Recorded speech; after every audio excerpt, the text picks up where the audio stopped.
السلام علیکم ورحمۃ اللہ وبرکاتہ۔ عزیز طلبہ، اللہ تعالیٰ کی ذات سے امید ہے کہ آپ سب خیریت سے ہوں گے اور گزشتہ کام آپ نے مکمل کر لیا ہوگا۔ تو بیٹا آپ اگر اس میں کمی رہ گیا تو اس کو جلد از جلد مکمل کریں اور اس کو چیک کرانے کے لیے اسکول میں بھجوا دیں۔ اور نیا سبق شروع کرنے سے پہلے یہ دعا پڑھ لیں، رب یسر ولا تعسر وتمم بالخیر وبک نستعین یا فتاح یا فتاح یا فتاح۔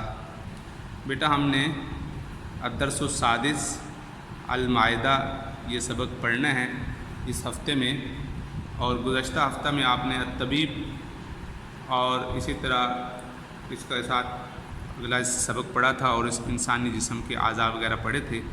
مجھے امید ہے کہ یہ آپ نے وہ سبق مکمل یاد کر لیا ہوگا اور اس میں جو جملے وغیرہ دیے گئے تھے وہ سارے آپ نے یاد کر لیے ہوں گے۔ تو یہ آپ ڈائری نوٹ فرما لیں۔ التدریب الاول صفحہ نمبر 61-62 پر یہ کالم میچ کرنے ہیں، ایک طرف تصاویر دی گئی ہیں اور دوسری طرف ان کے نام ذکر کیے گئے ہیں۔ تو آپ نے ان تصاویر کو ان ناموں کے ساتھ، یعنی صحیح نام کے ساتھ تصویر کو لائن کے ساتھ ملانا ہے۔ تو یہ ڈائری نوٹ فرما لیں، یہ کام کر لیں۔ ابھی آپ کتابیں کھول لیجئے۔ جو بیٹا اس سے گزشتہ سبق میں جو الطبیب تھا اس میں مجھے امید ہے کہ یہ کام آپ نے مکمل کر لیا ہوگا۔ یہ بھی اسی طرح آگے چند جملے ذکر کیے گئے تھے، وہ بھی مجھے امید ہے آپ نے کر لیے ہوں گے۔ اسی طرح آپ نے التدریب الرابع یہاں پر اردو لکھی گئی تھی، اس کے عربی لکھنی تھی، یہ بھی آپ نے مکمل کر لی ہوگی۔ اور التدریب الخامس یہاں پہ چند جملے تھے۔ ڈاکٹر مریض کو چیک کرتا ہے، الطبیب یفحص المریض، مریض دوا لیتا ہے، المریض یتناول الدواء، مریض بستر پر سوتا ہے، المریض ینام علی السریر، ڈاکٹر طبی آلہ گوشت پکڑتا ہے، الطبیب یمسک السماعہ، ڈاکٹر طبی آلہ گوشت پکڑتا ہے، الطبیب یمسک السماعہ، بکر پاؤں سے چلتا ہے، بکر یمشی بالاقدام، حامد کان سے سنتا ہے، حامد یسمع بالاذن، خالد ہاتھ سے دروازہ بند کرتا ہے، خالد یغلق الباب بالید۔ یہ مجھے امید ہے آپ نے مکمل کر لیا ہوگا۔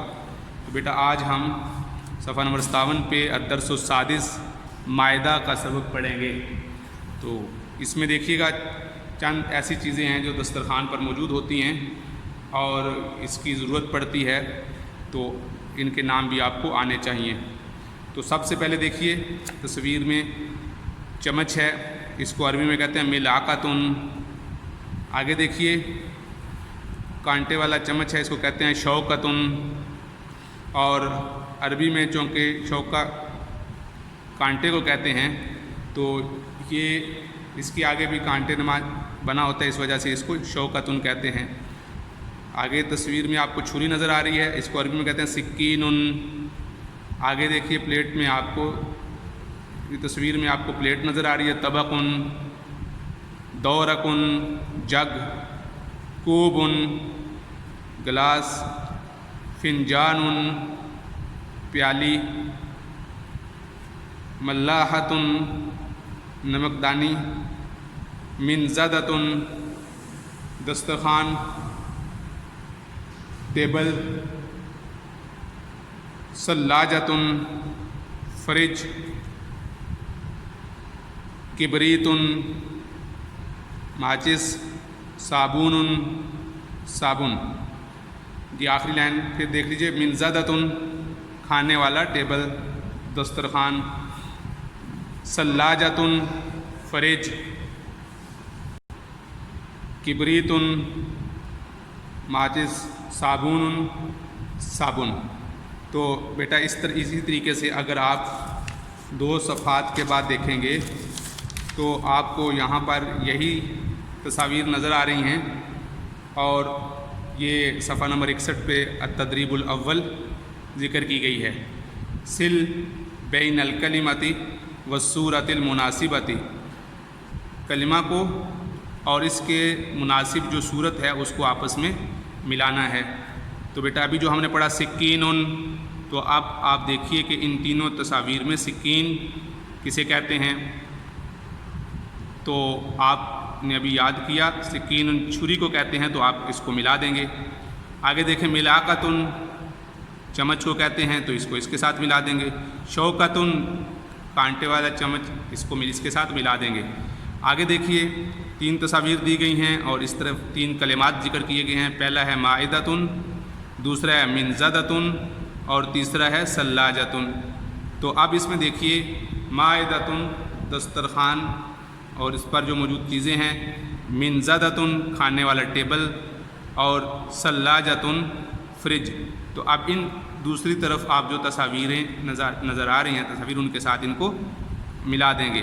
تو دیکھیے ان تصاویر میں مائدہ، یہ جو درمیان والا ٹیبل ہے اس پہ دسترخوان پہ ساری چیزیں رکھی گئی ہیں، اسے مائدہ کہتے ہیں، اس کے ساتھ ملا دیں گے۔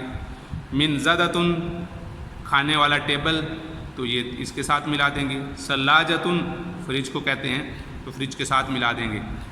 اب اسی طرح آگے دیکھیے گا فنجانن، ابھی ہم نے پڑھا پیالی کو کہتے ہیں، تو ان تصاویر میں پیالی درمیان میں ہے، اس کے ساتھ ملا دیں گے۔ طبقن پلیٹ، اس کو پلیٹ سے ملا دیں گے۔ کوبن گلاس، تو اس کو گلاس سے ملا دیں گے۔ تو یہ آپ نے تین حصے پڑھ لیے تھے، یہ ابھی آج آپ نے نہیں پڑھا، اس کو چھوڑ دیں گے۔ اسی طرح آگے دیکھیے گا، آگے میں جو آپ نے اس صفحے میں جو آپ نے اسباق میں جو کلمات پڑھ لیے ہیں ان کو ملا دیں گے۔ مثال کے طور پہ آپ نے اس تصویر میں سکین پڑھ لیا ہے، تو اس تصویر میں سکین چھری کے ساتھ ملا دیں گے۔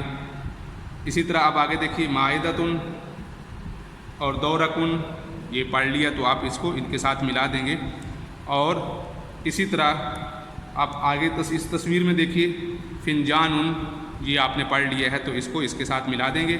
تو بیٹا انہی کلمات کو آپ نے یاد کرنا ہے۔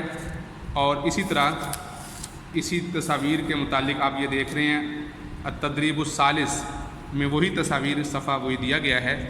اگر آسانی ہو سکے تو اس کام کو یہاں اس کو لکھ لیجئے، ورنہ یہ آپ اگلے دن انشاءاللہ یہ کام کل کر لیجئے۔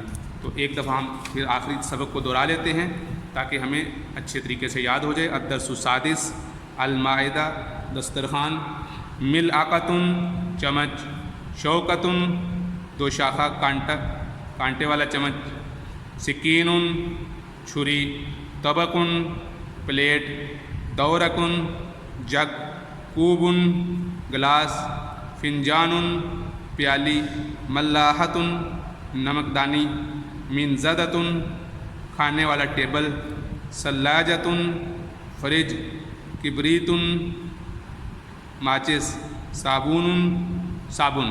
تو بیٹا یہ اب آپ نے اس کو اچھے طریقے سے ریوائز بھی کرنا ہے۔ سبق بہت تھوڑا سا ہے، مختصر ہے، تو یہ مجھے امید ہے کہ آپ اچھے طریقے سے یاد کر لیں گے اور اس کے ساتھ جو آپ کو کام دیا گیا ہے اس کو بھی مکمل کر لیں، اور اگر گزشتہ اسباق میں کچھ کام رہتا ہے تو اس کو بھی مکمل کر لیں۔ جزاک اللہ خیراً، احسن جزا۔ السلام علیکم ورحمۃ اللہ وبرکاتہ۔